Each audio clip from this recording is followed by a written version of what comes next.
Pass మీ green passport అంటారు. దాని గురించి సార్ చెప్తారు. అది కరెక్ట్గా ఫాలో అవ్వాలి, జాగ్రత్తగా వినండి. ఓకే.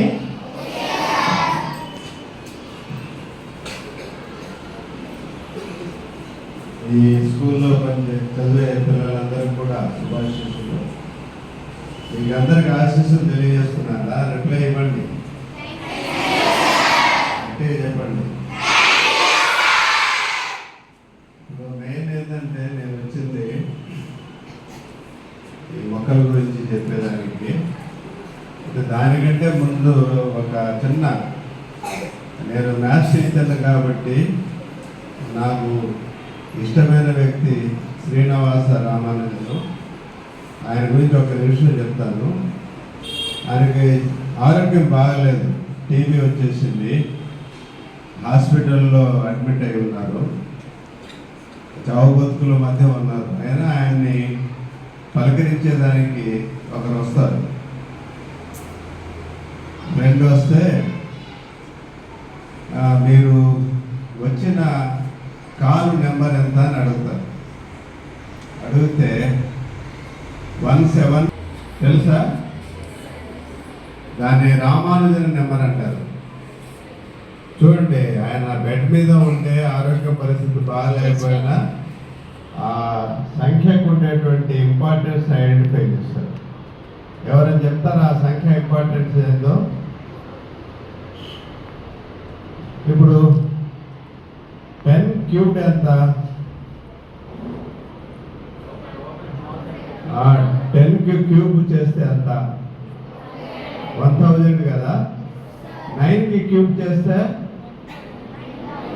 729. ఈ రెండు యాడ్ చేయండి, ఏమవుతుంది? 1729. అంటే రెండు నెంబర్స్ని క్యూబ్ చేసి సమ్ చేస్తే వచ్చే నెంబర్ చూడండి. ప్రత్యేకంగా కాదు, అది ఎంత వేగంగా ఆలోచించాడు చూడండి. 1729 అనేది 9 క్యూబ్ తర్వాత 10 క్యూబ్, ఈ రెండింటిని యాడ్ చేస్తే వచ్చే నెంబర్ అనేది ఐడెంటిఫై చేశాడు. ఇంకొక స్పెషాలిటీ కూడా ఐడెంటిఫై చేశాడు. 12 క్యూబ్. 12కి క్యూబ్ చేస్తే అంత 12 × 12 144. 144కి మళ్ళీ 12తో మల్టిప్లై చేస్తే 1728. దానికి +1 చేస్తే సరిపోయిందా? చూడండి, రెండు ఆ నెంబరు వింటానే ఆయన మనసులో ఎంత వేగంగా మ్యాథ్స్ క్యాలిక్యులేషన్స్ వచ్చాయి చూడండి. ఇప్పుడు నేను ఇంటర్మీడియట్లో నారాయణ శారద స్టూడెంట్. నేను ఇంటర్మీడియట్ మ్యాథ్స్ 2 years ఎంసెట్ కూడా తీసుకున్నాను, మంచి ర్యాంక్ వచ్చింది. అయితే టీచర్ రాసి పెట్టుంది కాబట్టి మా నాయన ట్రైనింగ్ చేయించున్నారు. ఈ లోపల 398 రూపీస్ మన స్వర్గీయ ఎన్టీఆర్ గారి పుణ్యాన జాబ్లో చేరాను. ఇప్పుడు ఆ రోజుల్లో నాకు రామానుజన్ టైప్లోనే ఎంత పెద్ద క్యాల్కులేషన్ అయినా మనసుకు వచ్చేసేది. 5 అంకెలు 6 అంకెలు పెద్ద పెద్ద అంకెలు కూడా మల్టిప్లికేషన్స్, దీని ఆన్సర్ ఇంత అనేది వచ్చేది. ఇవన్నీ ఏంటంటే కొద్దిగా మెదడుతో కొద్దిగా మనం ప్రాక్టీస్ చేస్తే, ప్రశాంతంగా కూర్చున్నప్పుడు క్యాల్కులేషన్ ప్రాక్టీస్ చేస్తే ఆటోమేటిక్గా వచ్చేస్తాయి. జ్ఞాపక శక్తి, మెమొరీ లెవెల్స్ అద్భుతంగా పెరుగుతాయి. ప్రశాంతం కూర్చొని ప్రాక్టీస్ చేయాలి. ఇప్పుడు టేబుల్స్ పిల్లకాయలు భలే మర్చిపోతుంటారు. దాని సింపుల్ టెక్నిక్ చేయాలి. అది యాడింగే కదా. యాడింగ్స్ ఈజీగా మనము నెంబర్ ఆఫ్ టైమ్స్ మనసులో యాడింగ్స్ని ప్రాక్టీస్ చేస్తే టేబుల్స్ ఆటోమేటిక్గా వచ్చేస్తాయి. అవి రివర్స్లో గుర్తుపెట్టుకుంటే ఎక్కడ అడిగినా చెప్పగలరు. అటువంటి చిన్న చిన్న ట్రిక్స్ ఏంటంటే, మనం ఖాళీ కూర్చున్నప్పుడు ఎప్పుడు హడావుడిగా ఉంటారు పిల్లగాళ్ళు. అలా హడావుడిగా ఉండేవాళ్ళు ఏమీ చేయలేరు. ఎవరైతే ప్రశాంతంగా అప్పుడప్పుడు తమలో తాము ఆలోచించుకుంటా వాళ్ళు ఏం కావాలనుకుంటున్నారో దాన్ని ప్రశాంతంగా ప్రాక్టీస్ చేస్తే మెమొరీ లెవెల్స్ బ్రహ్మాండంగా పెరుగుతాయి. ఎప్పుడు గజిబిజిగా ఉన్నారంటే ఏమి చేయలేరు. ఇప్పుడు నిద్ర లేచిన వెంటనే కూడా ఈరోజు ఏందిరా అని ఆలోచించాలి.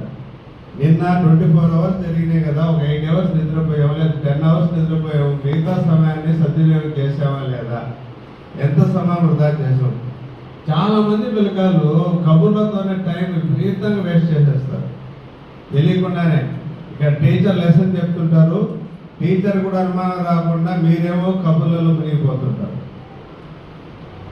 ఎన్ని కబుర్లైనా టైం చాలానే చాలదు. దానివల్ల ఏంటంటే ఫ్యూచర్ డ్యామేజ్ అవుతుంది.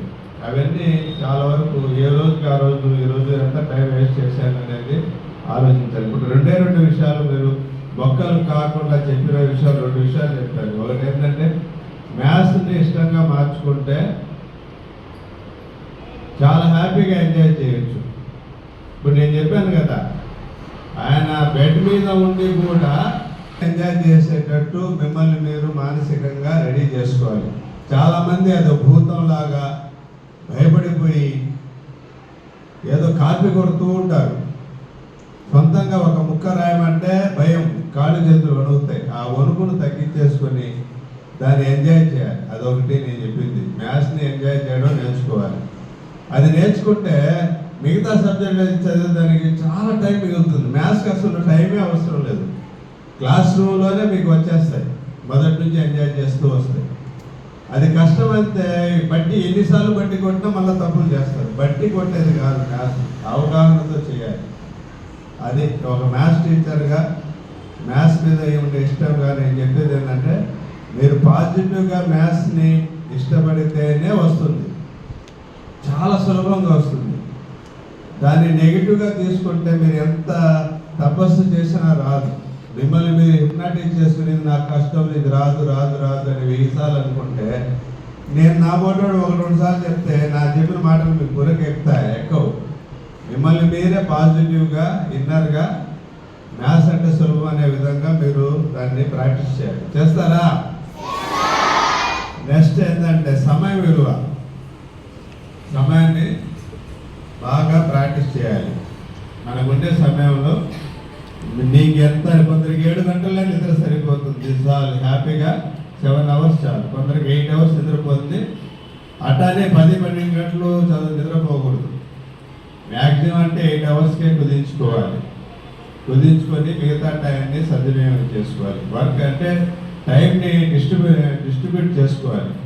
దాంట్లో 1 గంట అయినా చెమట పట్టే ఆటలు ఆడడానికి కొంత సమయాన్ని ఖచ్చితంగా ఉపయోగించాలి. సరేనా? ఇది టైం మేనేజ్మెంట్ ఇంపార్టెంట్. టైం మేనేజ్మెంట్లో చెమట పట్టే ఆటలు ఆడేదానికి కూడా కొంత సమయాన్ని కేటాయించాలి. కనీసం నేను 1.5 అవర్ వాడుతున్నాక, హాఫ్ అన్ అవర్ యోగా చేస్తాను, 1 అవర్ షటిల్ ఆడుతున్నాను. నాకంటే పని పాట లేనండి కాబట్టి నాకు 1.5 గంట వాడుతున్నాను. మీరు కనీసం అరగంట అయినా చెమటలు పట్టేట్టు ఆటలు ఆడండి. ఆడతారా? నాకంటే మీకు తిరిగి ఎక్కువ లేకపోతే పని ఎక్కువరా? మన ఇద్దరిలో ఎవరికి వర్క్ లోడ్ ఎక్కువ ఉంటుంది? కాబట్టి నేను 1.5 అవర్ సమయాన్ని ఫిజికల్గా ఫిట్గా ఉండేది. ఇంకా మన మెయిన్ టాపిక్లోకి వస్తే, ఈరోజు మా చిన్నప్పుడు మేము ఊహించలే ప్లాస్టిక్ డబ్బాల్లో, ప్లాస్టిక్ బాటిల్లో నీళ్లు కొనుక్కొని తాగుతామని మనం ఊహించలే. ఎందుకు? మా చిన్నప్పుడు ఎక్కడ చూసినా నీళ్లు శుభ్రంగా ఉండేది, నీటిలో మలినాలు అనేది తెలియదు. బావుల్లో ముంచుకొని హ్యాపీగా నీళ్లు తాగేవాళ్ళు. కానీ ఇప్పుడు నీటిని శుభ్రంగా చూడగలం అసలు. ఎందుకు? విపరీతంగా కెమికల్స్ యాడ్ అయిపోతున్నాయి. ఎటు చూసిన ఫ్యాక్టరీలు, నదులు కాలుష్యం, చెరువులు కాలుష్యం, లాస్ట్కి మన బోరు నీరు, బావుల నీళ్లు కూడా కాలుష్యము వచ్చేస్తుంది. కాబట్టి ఏ నీటినైనా సరే శుభ్రం చేసుకుని ఖచ్చితంగా తాగే పరిస్థితి మనకు వచ్చింది. కాబట్టి మనం ప్లాస్టిక్ డబ్బాల్లో ఆర్ఓ ప్లాంట్ ద్వారా సేకరించిన నీటిని తాగుతున్నాం. దానివల్ల చాలా ఆరోగ్య సమస్యలు ఉన్నా కూడా ఈ నీటి కాలుష్యం కంటే ఇదే బెటర్ కాబట్టి అలవాటు అయిపోయి తాగుతున్నాం. రేపు ఒకసారి ఊహించుకోండి, ఏ విధంగా అయితే నీటి కాలుష్యం పెరగడం వల్ల మనం ప్లాస్టిక్ బకెట్లలో, డబ్బాల్లో, ఆరో ప్లాంట్లలో నీళ్లు కొనుక్కొని యంత్రాల సహాయంతో నీటిని శుభ్రం చేసుకుని తాగుతున్నామో, గాలి కూడా అదే మేరకు కాలుష్యం అయిపోయింది అనుకోండి. నీరు ఎలా కాలుష్యం అయిపోతే యంత్రాల సహాయంతో శుభ్రం చేసుకుని తాగుతున్నాం కదా, అప్పుడు ఏం చేయాల్సి వస్తుంది? ఒక సంకన మనకు బయట ఉండే గాలిని శుభ్రం చేసేదానికి ఒక యంత్రాన్ని సంకన బ్యాగులో పెట్టుకొని మనం గాలిని శుభ్రం చేసుకుంటా పీల్చుకోవాల్సిన పరిస్థితి వస్తుంది. అవునా కాదా? అది రాకుండా ఉండేదానికి మనం నీటిని యంత్రాల సహాయంతో ఇప్పుడు తాగుతున్నాం. రేపు గాలిని కూడా యంత్రాల సహాయంతో శుభ్రపరుచుకొని పీల్చే పరిస్థితి మనకు రాకుండా ఉండాలంటే ప్రతి ఒక్కరూ బాధ్యతగా కనీసం 3 మొక్కలైనా పెంచాలి. ఇప్పుడు నాకు ఇష్టం రా, చిన్నప్పటి నుంచి నేను 500 మొక్కలు పెంచాను. ఎన్ని మొక్కలు? ఇప్పటికీ పెంచుతూనే ఉన్నాను. నాకు తెలిసిన వాళ్ళకు కూడా ఏ ఫంక్షన్ జరిగినా ఒక మొక్కని ఇస్తాను పెంచమని. ఎక్కడికి పోయినా నేను మొక్కలు నాటుతూనే ఉంటాను. జనరల్గా మొక్కలు ఒక ఆఫీసర్ తెచ్చి స్కూళ్ళకి ఇవ్వరు. నేను ఎందుకు ఇచ్చానంటే మొక్కల యొక్క ప్రాధాన్యత నాకు తెలుసు కాబట్టి నేనే స్వయాన వచ్చి మీకు ఇచ్చిపోయాను మొక్కను. ఇప్పుడు మేము ఇచ్చిన మొక్కలు బతకొచ్చు, సరిపోవచ్చు, కానీ మీరు సేకరించిన మొక్కలు బలంగా ఉంటాయి. చుట్టుపక్కల బాగా మీ పరిసరాలకు ఏపుగా పెరిగిన మొక్కలు ఉంటాయి. వాటిని మీకు అందుబాటులో స్థలం ఉండే చోట వేసుకొని పెంచండి. ఇప్పుడు మొన్న శాస్త్రవేత్తలు ఎటు చూసినా చెట్టు తగ్గిపోయి చెట్ల కోసం కృత్రిమంగా గుండె తయారు చేశారా లేదరా? ఎవరైనా హార్ట్ సర్జరీ చేయాలంటే ఏం చేస్తారు? హార్ట్ను తీసి పక్కన పెట్టి ఈ కృత్రిమంగా పనిచేసే గుండెను అమరుస్తారు మన శరీరానికి. దాని సహాయంతో మనం బతికి ఉంటే దాన్ని ఆపరేషన్ చేసి దాంట్లో ఉండే లోపాలు సరి చేస్తారు.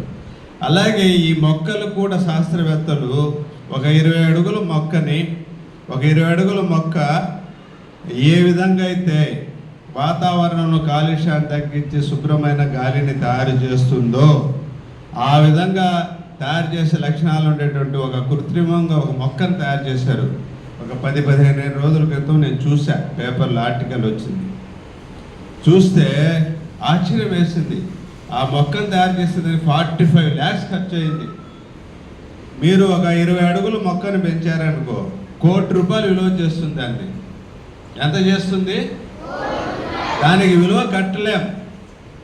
అంటే మీరు ఒక 3 మొక్కల్ని 20 అడుగుల ఎత్తులో భవిష్యత్తులో పెంచారంటే మీరు ఇంచుమించు 3 కోట్ల విలువ చేసేటువంటి ఒక ఆస్తిని ఈ సమాజానికి ఇచ్చిన వాళ్ళు అవుతారు.